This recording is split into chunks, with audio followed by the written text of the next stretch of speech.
எல்லாருக்கும் வணக்கம். இன்னைக்கு நம்ம பிசியோதெரப்பி அப்படிங்கிற கோர்ஸை பத்தி தான் பார்க்க போறோம்.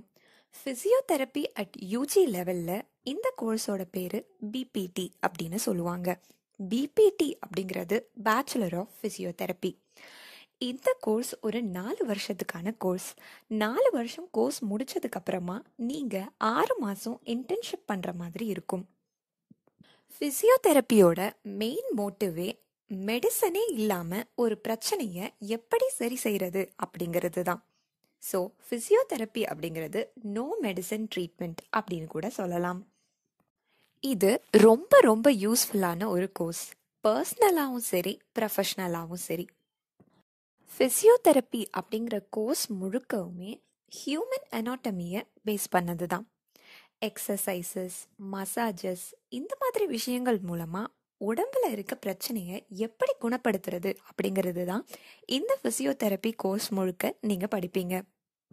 இந்த பிசியோதெரப்பி ட்ரீட்மெண்ட்டை எந்த ஏஜ் குரூப்ல இருக்க ஆட்களுக்கும் நம்ம மேற்கொள்ளலாம். அதாவது சின்ன குழந்தைங்க தொடங்கி வயசானவங்க வரைக்கும் யாரு வேணாலும் பிசியோதெரப்பி ட்ரீட்மெண்ட் எடுத்துக்கலாம்.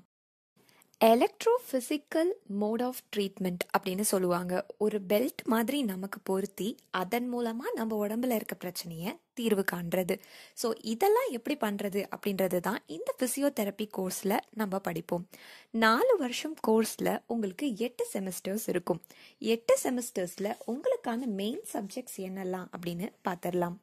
ஃபர்ஸ்ட் செமஸ்டரில் நீங்கள் anatomy, physiology, biochemistry, basic nursing, அப்புறம் இங்கிலீஷ் இதெல்லாம் படிப்பீங்க. செகண்ட் செமஸ்டரில் biomechanics, physiology, sociology, orientation to physiotherapy இது மாதிரியான சப்ஜெக்ட்ஸ்லாம் படிப்பீங்க.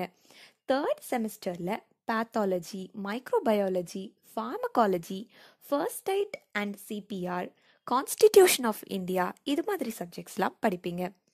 ஃபோர்த் செமஸ்டரில் exercise therapy, electrotherapy, research methodology and biostatics, introduction to treatment, clinical observation posting இந்த மாதிரி சப்ஜெக்ட்ஸ்லாம் படிப்பீங்க.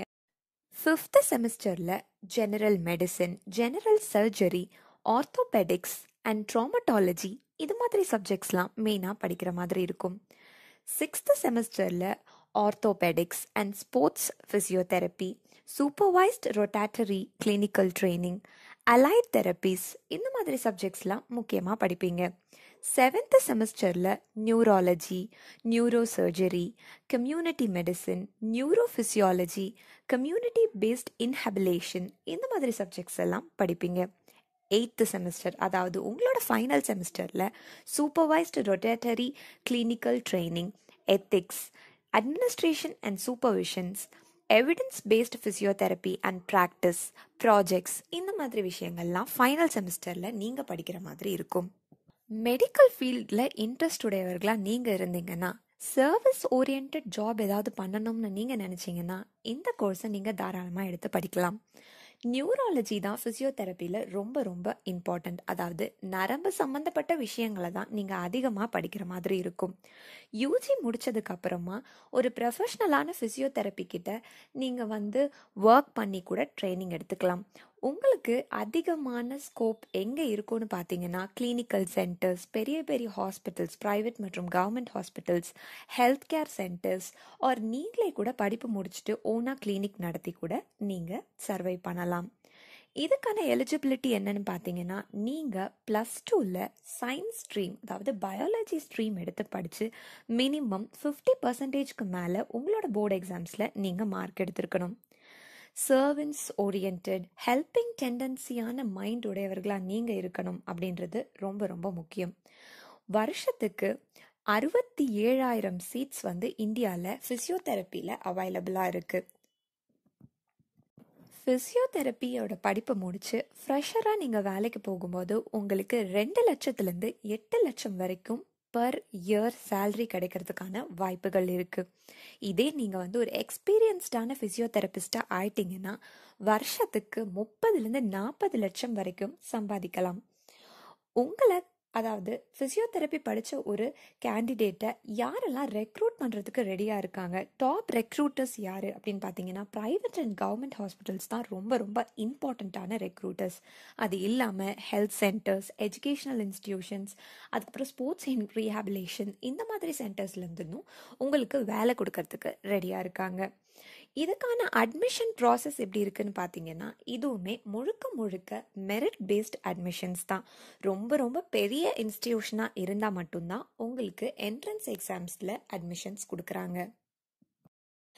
பிபிடி முடிச்சதுக்கப்புறம் நீங்கள் என்னெல்லாம் ஹையர் ஸ்டடீஸ் பண்ணலான்னு பார்த்தீங்கன்னா MPT in biomechanics, MPT in cardio pulmonary physiotherapy, MPT in cardio respiratory, MPT in cardio thoracic physiotherapy, அப்புறம் MPT in cardio vascular and pulmonary specialities, அப்புறம் எம்பிடி இன் கம்யூனிட்டி ஃபிசியோதெரப்பி. இந்த மாதிரி நிறைய எம்பிடி படிப்புகள் இருக்குது. அதாவது உங்களோட போஸ்ட் கிராஜுவேட் டிகிரிஸ் நிறைய இருக்குது.